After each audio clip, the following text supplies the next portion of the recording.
Benim adım Ahmedova Şevkiye. Tuvak köyünden ben. 39. yıl Dekabr'in 15'te doğdum. Koranta'da dört canedir.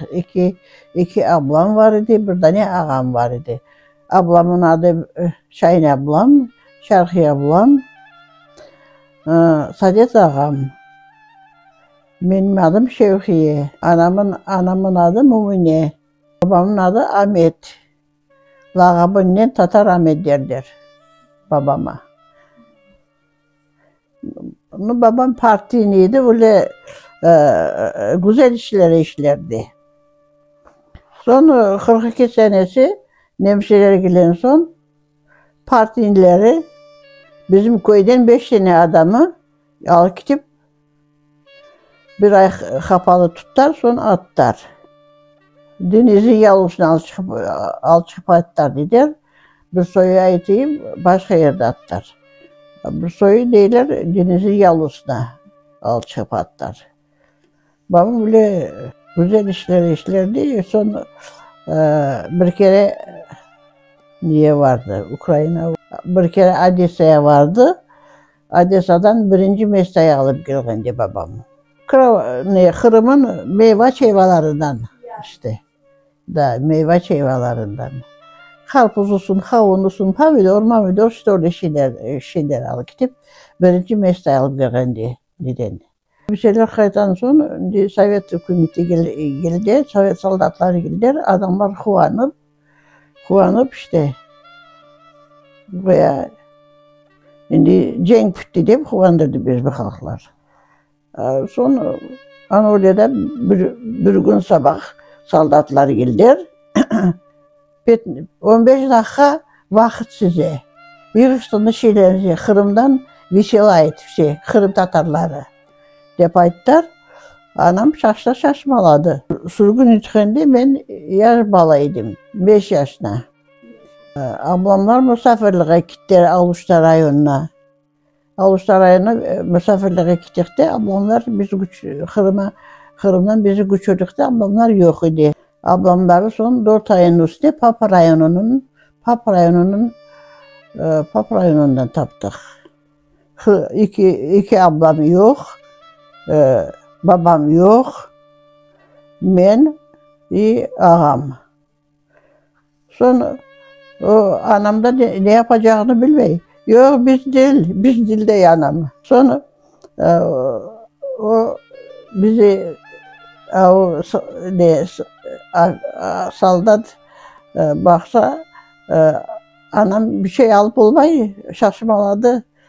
Mini giyindiriydi, Sadet'i giyindiriyi. Sonra o soldat anamın duvara 2 tane kaftan asılı dururdu, babamın bir kostümü. O soldat bir şarşaf yaydırdı, alıp anamın 2 kaftanını bıraktı, babamın kostümünü bıraktı onda. Bir iki şeyler alıp bıraktı. Anadolu'da anam o şeyleri toplayıp alıp çıkıp bizi Padval'ın azbalına topladılar bizi. Anadolu'da son vagonlara yükleyip Aluşta'nın vokzalına var bizi. Vagonlara yükleyip 18 gün yol yürüdük. Tavarını vagona çıkardılar işte. Tavarını vagondan bizim vagonumuz akardı, yağmur yağsa. Sonra bizi başka vagona götürdüler. Geçen vakitte bohçaları bıraktılar, bir üstüne. Ben bir bohçanın dibine kaldım. Orada son bohçanın dibinden çıktım ben. Son bir Aşırkası diyen koyu alıp bıraktılar. O kolhoz pek garip kolhoz idi. Özbek komşuları dahi köpekleri hubermezler beni azbarına.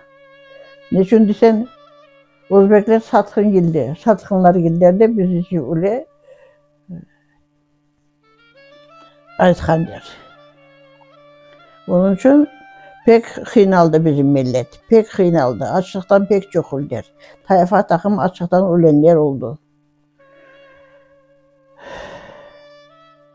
O birinci yılları Garip kolhoza gelip çürdür bizi.